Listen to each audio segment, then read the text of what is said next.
fais cette petite précision technique parce que, bon, j'utilise pas mes comptes anti-islam en général pour faire des exposés scientifiques. Et je continuerai de ne pas les utiliser parce que ça peut risquer de donner des indices pour m'identifier. Pas énorme, je fais gaffe, mais bon, je trafique un peu, mais bon, c'est toujours mieux de rester prudent. Par contre, j'ai du vent là, j'espère que la vidéo va passer. Par contre, les quelques personnes qui me suivent qui suivent ces vidéos plus que mes propos anti-islam peuvent s'interroger de pourquoi, tel un retraité de 70-80 ans, j'aurais subitement, alors que j'en ai souvent parlé, sombré dans l'activité du retraité, faire de la géométrie élémentaire, enfin élémentaire entre guillemets, puisqu'il était question de Pappus et de Desargues. En fait non, c'est pas du tout séparé, c'est pas un caprice. Je me suis pas dit tiens j'ai envie de faire des vidéos sur Desargues et Pappus pour le fun. En réalité, c'est qu'ils soulèvent les mêmes questions que celles qui sont soulevées en physique, mais on a beaucoup moins de frais. On n'a pas de labo, on n'a pas besoin de labo, une règle, un papier, une règle. Aujourd'hui vous avez des logiciels qui simulent bien le papier et la règle, qui font même beaucoup mieux. Et je suis en train de faire tomber mon café, putain de merde, il y a du vent. Et je vais essayer de vous prendre des exemples très très précis, ce que permettent de faire les cogitations autour de ce langage géométrique. Je rappelle, ce langage est très simple, c'est par deux points passer une ligne droite, pas deux droites sauf quand on a une ligne point, sauf quand il y a des égalités. Donc vous choisissez une droite arbitraire que vous pouvez appeler l'horizon, vous la retirez, et une fois que vous l'avez retirée, vous dites que deux droites qui se coupent sur l'horizon sont parallèles. Elles se coupent du coup jamais dans ce qui reste, puisqu'elles se coupent sur l'horizon qu'on a retiré, et tout fonctionne à merveille. Et ça donne le cadre général de la géométrie. Mais pour que les choses se passent comme on a l'habitude de les voir se passer dans la vie, il faut rajouter des axiomes. Et on est confronté, là, à une activité assez proche de la physique, mais sans avoir besoin d'ouvrir un labo et de demander des crédits généralement très élevés à l'État pour, pour envoyer des particules sur d'autres particules. Et ces axiomes, c'est Desargues et Pappus. Par ailleurs, Desargues qui permet de faire à lui tout seul, Desargues qui permet de faire des additions et des multiplications dans le plan, tout simplement, vous pouvez faire du calcul vectoriel grâce à Desargues, à ceci près que la multiplication n'est pas forcément rendue commutative par Desargues, et donc il y a des tas de choses qui ne se passent pas comme on le constate dans la vie réelle. Mais si vous ajoutez Pappus, tout va bien. Pappus, il force le produit à être commutatif, c'est-à-dire A fois B devient égal à B fois A. Mais pas Desargues. Desargues n'y arrive pas. Et alors, ce qui est aussi marrant, c'est qu'on a dans le mystère quantique justement ce problème de non-commutativité. Donc vous voyez, et qui est vraiment célèbre et central, le fait que le produit de deux matrices ne commute pas. Par contre, grâce à en faisant de la géométrie de retraité, vous savez, tout est inversible. Vous êtes dans ce qu'on appelle un corps, en fait. Même si le vocable corps a été retiré pour les corps non commutatifs, ce qui est triste, on appelle ça des anneaux à division maintenant, mais enfin c'est bien triste. Mais voilà, donc vous avez des histoires qui tournent autour de ça. Maintenant, je vais essayer de conclure cette vidéo en expliquant pourquoi ça me semble relativement important. Parce que quand on parle, on écrit dans un langage, le langage mathématique, en l'occurrence avec des axiomes, et on fait des déductions. J'ai déjà donné une définition de ce qu'étaient les maths dans une vidéo passée, donc il n'y a pas de flou, mais il faut aller voir cette autre vidéo. Mais il y a surtout que, peut-être contrairement à des préjugés vus de très loin, les opérations sont définies, même sans Desargues et sans Pappus. Je vais vous prendre l'exemple je prends 3 points alignés, je vais les appeler centre, C, et puis A et B. Voilà. Mais c'est C le centre. Je l'appelle centre pour vous aider à... Et je prends n'importe quel point X, et je peux lui associer un point qu'on va appeler l'image de X, voilà, tout simplement, et vous tracez la droite qui passe par C et par X, d'une part, puis une droite, ça ne fait pas un point, et vous tracez la parallèle à la droite à X, qui passe par B, voilà. Et là, du coup, ça vous fait deux droites, et vous avez donc une intersection. Et cette intersection, vous pouvez l'appeler, c'est ce qu'on fait dans les collèges et les lycées, j'imagine, ce qu'on faisait autrefois, vous pouvez l'appeler l'image de X par l'homothétie qui transforma en B. Une homothétie, c'est juste un truc qui grossit sans tourner les figures, ou qui grossit ou qui réduit avec un facteur constant, et vous récupérez un nombre, le coefficient de grossissement, si vous voulez. Ça, c'est quand vous avez Desargues. Alors vous pourriez dire, oui, mais la définition que je viens de donner, j'ai rien besoin, j'ai besoin de rien, j'ai juste besoin des axiomes d'incidence, que de droite se coupe en un unique point, voilà, et que par deux points différents passe une seule droite. Ouais, mais regardez, maintenant, si je veux utiliser l'expression l'homothétie, de centre C qui transforme A en B, parce que j'ai bien utilisé les 3 points, hein, C, A et B dans la construction, je mets un singulier, je dis la homothétie, et pourtant j'ai 2 points A et B. Vous voyez. Donc, dans cette expression, on a l'impression que l'homothétie, au fond, il suffirait d'avoir 2 autres points, A' et B', qui, pareil, hein, sont construits de sorte que cette même homothétie transforme A' en B', et qu'avec la construction, au lieu de partir de AB, je pars de A', B', et j'obtiendrai en partant de X la même image Y. Et ben non, ça c'est Desargues qui l'affirme, vous voyez. Pour avoir cette notion d'homothétie qui ne dépend pas de 2 points qui nous ont permis de la construire, vous avez un axiome qui dit cette homothétie est un objet mathématique en soi, indépendant de 2 points choisis, là concernant, bien sûr, on ne peut pas choisir n'importe quel point, hein, voilà, elle n'est pas, ça n'a pas de sens en fait. Si vous affirmez pas Desargues, vous pourrez avoir plein d'images différentes selon les choix que vous ferez,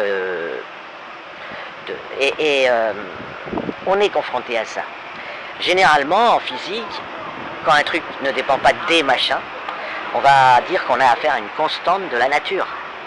Vous voyez, là, avec Desargues, vous avez une constante de la géométrie projective, si vous voulez. En fait, on en a plein, mais à chaque fois, on a des constantes et ça donne des structures mathématiques qu'on étudie, on fait de la géométrie, ça donne des corps, des anneaux, on calcule dedans. Voilà. Et le corps de la vie réelle, c'est l'ensemble c'est le corps des nombres réels, il a été construit, j'ai plein de plans de manière...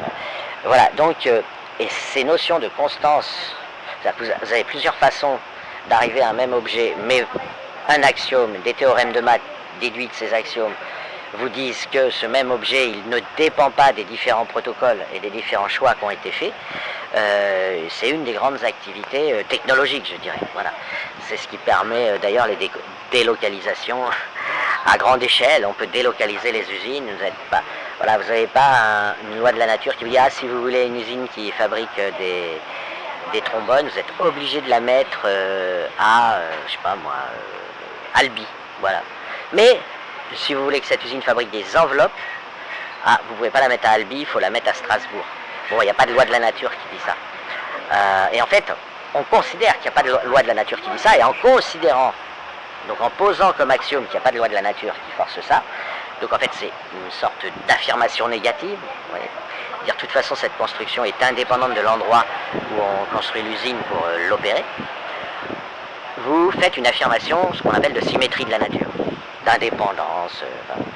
Et le théorème de Noether, j'en ai déjà parlé, Émile Noether, hein, il dit que ça vous donne vous pouvez, juste avec des maths, arriver à quelque chose qui ne bouge pas, un nombre qui ne bouge pas, une grandeur physique qui ne bouge pas.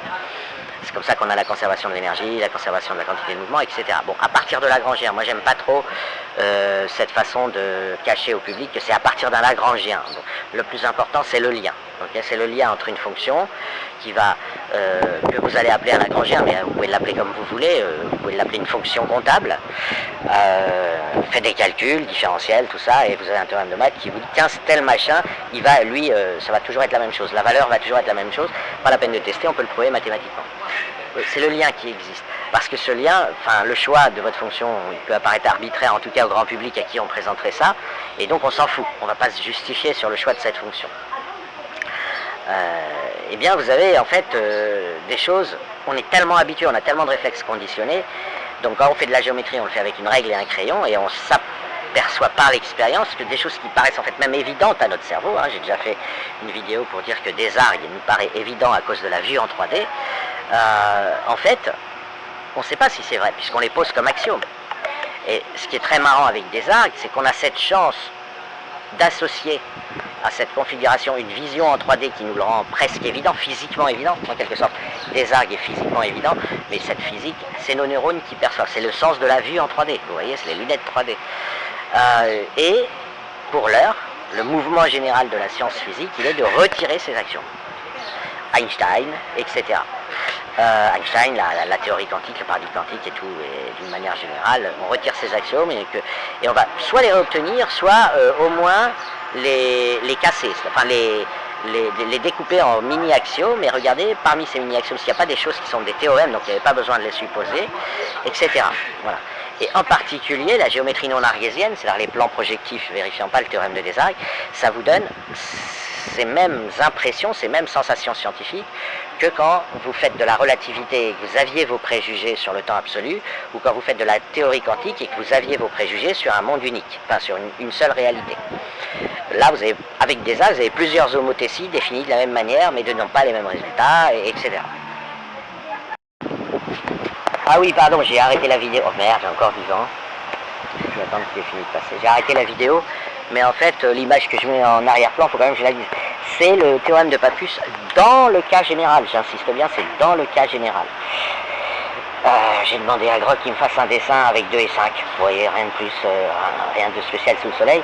J'ai choisi 2 et 5 au hasard, pour que ça tienne sur la feuille.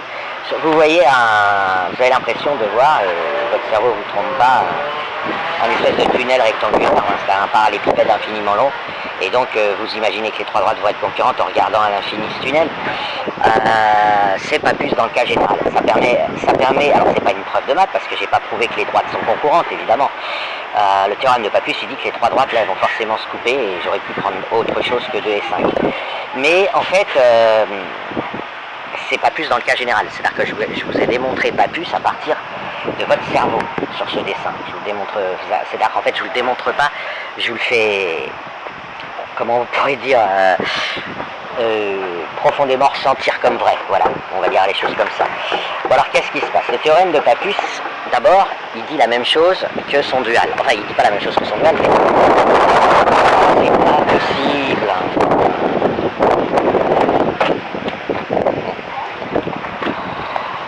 J'ai du vent, j'ai une quantité de vent, je sais pas si tout s'envole. Alors non, il dit pas la même chose que son dual, c'est simplement j'ai prouvé le dual de Pappus et je pars du principe qu'il me suffit, donc d'un axiome tout simplement, qu'on peut échanger point et droite en géométrie projective. Bon ça c'est un acquis fondamental, mais il faut l'ajouter comme axiome. Je veux dire, un plan, les axiomes d'incidence ne le garantissent pas, il faut l'ajouter. Mais enfin c'est un, on va dire que c'est un, je vais dire que c'est un axiome quand même assez fondamental, bien avant Pappus et Desargues. Du coup ce que je fais, c'est que je prouve la version de Pappus en remplaçant droite par point et point par droite, dans l'énoncé. Donc vous avez 2 triplés de droites concurrentes, donc 3 premières droites, on va les dire qu'elles sont bleues, qui se croisent toutes les 3 en un même point, et pareil pour 3 droites rouges. Après on regarde les 9 intersections possibles et on retire juste les intersections, alors on les numérote 1, 2, 3, aussi bien pour les bleus que pour les rouges. Et on retire les intersections 1, 1, 2, 2, 3, 3. Vous voyez. Par contre, on regarde les intersections 1, 2, 2, 1, 3, 1, 3, etc. Il vous reste 6 points sur les 9. Ces 6 points, 2 à 2, hein, par exemple 3, 2 et 2, 3, forment des droites. Enfin, par exemple, vous avez la droite qui passe par 3, 2 et par 2, 3. Voilà. Ce que dit Pappus, c'est qu'elles sont concurrentes. Elles vont se couper en un même point. Pardon. Donc ça c'est ce que je veux prouver en faisant appel à votre imagination et sans aucun calcul compliqué, sans considération géométrique. Alors, en projectif on peut choisir qui est la droite à l'infini. Donc je vais choisir que c'est les 2 points de concurrence des 3 bleus et des 3 rouges. Je vais dire que ces 2 points ils sont à l'infini. Donc ça me fait la droite à l'infini. Ce qui fait qu'en fait, les 3 droites bleues deviennent parallèles et les 3 droites rouges deviennent parallèles. Ok? Donc j'ai le droit, ça ne va rien changer au raisonnement puisque j'ai choisi que c'était l'infini, les points de concurrence. Ensuite, évidemment, ça ne va rien changer si je décide, par une transformation affine, bon, bien connue, hein, de les décréter perpendiculaires. J'adapte voilà, je décrète perpendiculaire. Ça c'est juste pour le mental, en fait je ne vais jamais me servir du fait qu'elles sont perpendiculaires. Et en plus de ça, je vais choisir comme unité le 1 sur chaque axe, de sorte que finalement, vous avez une droite, c'est la droite des abscisses, là, parmi les droites bleues. J'ai 3 droites horizontales, puisqu'elles sont toutes les 3 parallèles. Je prends la droite des abscisses comme droite numéro 1, la droite qui passe par tous les points d'ordonnée 1 comme droite numéro 2, et finalement, où j'ai plus le choix, bah, c'est que la troisième, elle m'est automatiquement imposée. Pareil pour les droites rouges. Je prends la droite verticale des ordonnées, la droite de tous les points qui ont comme abscisse 1 pour la deuxième, et la troisième, je ne peux pas la choisir. Voilà. Et je dois prouver que les 3 droites sont concurrentes, donc il y en a une qui joint les 2, 1, et puis les 2 autres, et c'est ça le dessin. Et vous voyez, vous sentez qu'elles sont concurrentes, votre cerveau vous le dit, en fait. votre cerveau vous dise que vous êtes en train de voir un tunnel de manière oblique. Voilà, c'est ça c'est pas plus. Mais c'est très puissant hein, comme énoncé, ça. Je viens de vous le prouver en faisant une argumentation un peu bizarre, mais c'est un théorème vraiment puissant, c'est lui qui donne... Alors, un théorème de 1905 de, je ne sais plus comment il s'appelle le mec, Osenberg, un truc comme ça, prouve que si vous supposez pas plus dans une structure d'incidence, vous avez automatiquement des argues. Donc tout va bien, quand vous n'avez pas plus, vous avez tout ce à quoi vous êtes habitué.